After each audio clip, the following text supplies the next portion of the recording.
चाहे दिल को, हुआ है दिल लगाना सारा जमाना, भोजपुरी का दीवाना मिला ले चाहे दिल को, हुआ है दिल लगाना सारा जमाना, भोजपुरी का दीवाना।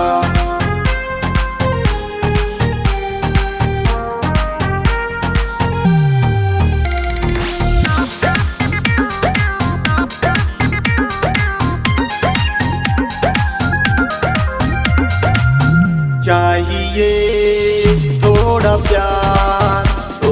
प्यार चाहिए दोस्तों, आपका साथ चाहिए, प्यार चाहिए।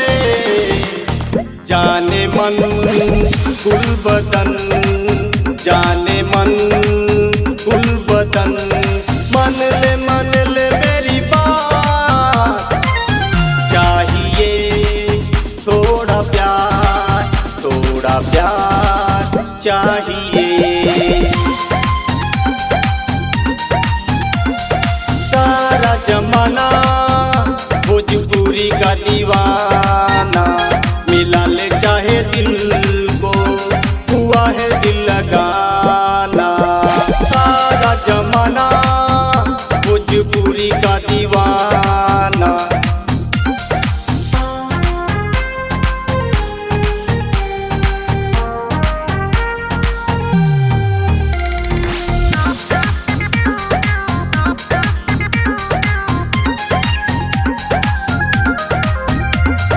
जब से देखा तुझको दिल हो गया है दीवाना, अपनों ने समझा है मुझको बेगाना। जब से देखा तुझको दिल हो गया है दीवाना, अपनों ने समझे है मुझको बेगाना।